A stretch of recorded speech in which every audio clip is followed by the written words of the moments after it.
Once upon a time, there was a little girl. Once her rich father married an evil stepmother. She settled in the house with her two daughters. Their faces were beautiful and white, but their hearts were evil and cruel.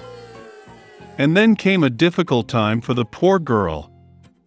From morning until late in the evening, they forced her to do dirty work, carry water, heat the stove, cook food, wash dishes, and do laundry.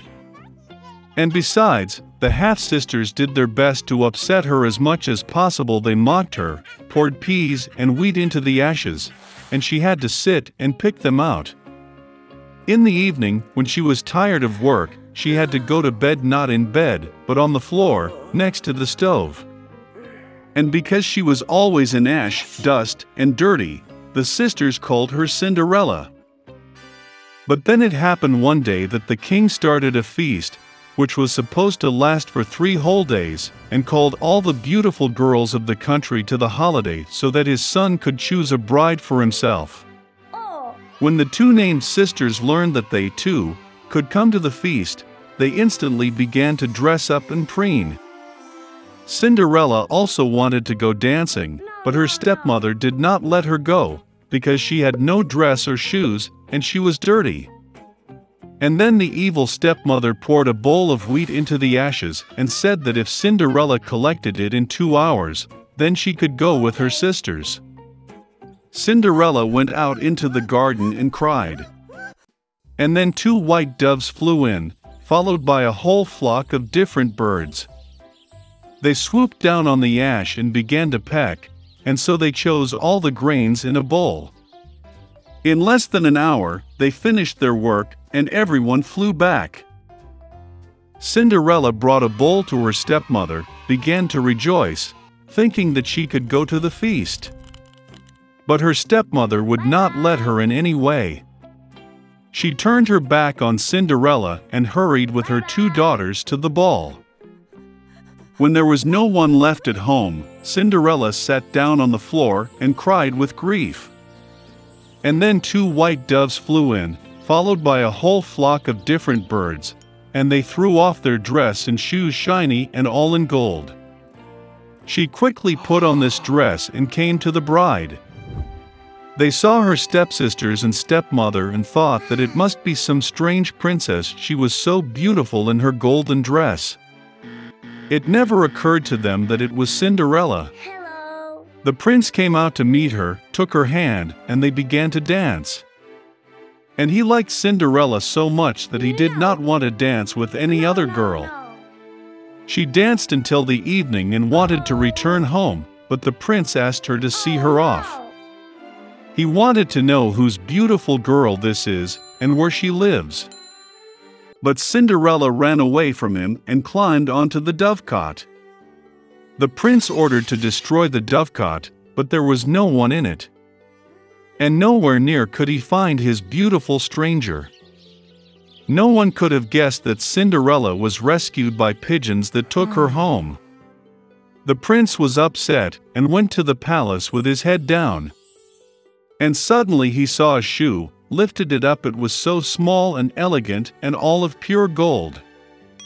The prince guessed that when Cinderella ran away from him, the shoe from her left foot remained on one of the steps. The prince was delighted and ordered to find the mistress of this shoe, and to whom it suits he will marry that one. The parents returned from the ball. They saw that Cinderella was asleep in her shirt on ash, and a dim light was on by the stove. Both sisters went to their rooms, hoping that tomorrow they would be lucky enough to put on the golden slipper. The next day, the prince came to their house, and said that everyone who wants to try on the shoe of his future wife should come out. 2 sisters came out, and the stepmother locked Cinderella in the house and did not let her out. The older sister tried it on a small shoe. The younger sister tried it on the shoe as great. The prince was about to leave, but Cinderella climbed out of the window and ran out to him. And she put on a shoe, and it just fit her. The prince looked into her eyes and recognized in her the very beautiful girl with whom he danced. He took Cinderella, put her on a horse and rode off to play a wedding with her. And he ordered the sisters and stepmother to be locked in their house, and never let them out of there. This is how they were punished for their malice and deceit. A long time ago, a miller kept a donkey. For many years, the donkey did hard work and was an indispensable helper for the miller. But the years passed, and the donkey became old and weak. He could no longer work at the mill, and the owner did not have the means to feed the animal. So, after a little reflection, the miller took the donkey out into the field and left him. The donkey stumbled on the spot for a long time, not knowing what to do. Suddenly he decided that he would go to the glorious city of Bremen to become a street musician and earn his living by playing the guitar. The road to the city took the donkey into the forest. For a long time he made his way through the trees until he met a sad dog lying on the grass. She had run a long way, and now she fell exhausted by the road. The donkey greeted the dog and asked why she was sad. Then the dog said that he used to be a great hunter, and such that not a single prey could escape. But now he has grown old and can no longer chase game. Therefore, the owner drove him out. The donkey thought a little, and then told the dog that he was planning to become a street musician. Suddenly the dog jumped off and barked happily. It turned out that he knows how to sing and plays the drums well, and therefore does not mind keeping the donkey company. On that and decided. Now the donkey did not go to Bremen alone. They walked through the forest together, and each sang in his own way as best he could. And then they met a cat on the road. He was so sad that the newly made friends could not pass by. They began to ask the cat why he was so unhappy. It turned out that the evil mistress drove the cat out of the house, because he was old and can no longer catch mice. Then the donkey conferred with the dog, and they decided to take the cat into the group as a violinist. And so the animals continued on their way to Bremen, until they met a rooster on the way.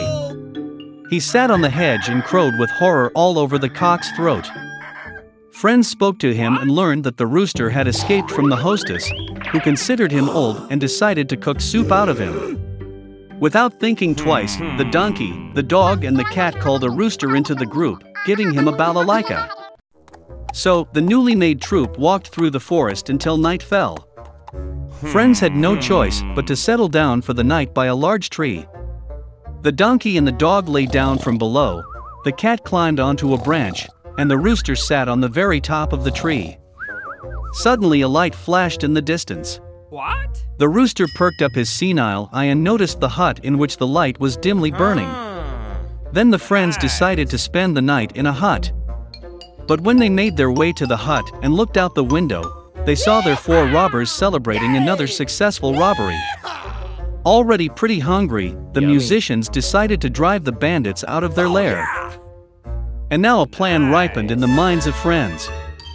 The donkey fell on the windowsill, the dog sat on the donkey, the cat on the dog, and a rooster turned out to be at the top of the pyramid. Then the donkey started screaming, the dog barking, the cat meowing, and the rooster crowing. Frightened by the suddenly appeared monster, the robbers ran out of the hut in fear. And friends happily settled in the hut. They ate the robbers' food and went to bed quietly. However, the bandits did not want to put up with the fact that their lair was taken over. And then they sent one of the robbers to investigate. Under cover of night, he made his way into the hut, but in the darkness did not notice the cat and stepped on it. The cat scratched the bandit's leg in a rage. The dog bit his hand, the rooster pecked in the head, and the donkey kicked his hoof with all his might in the eye. So, the bandit ran out of the hut in horror and told the rest of the robbers that terrible giants had settled in their lair, from whom it was better to stay away. From that moment on, no one disturbed the friends in the forest house. They lived in peace and harmony and called themselves the Bremen Town Musicians.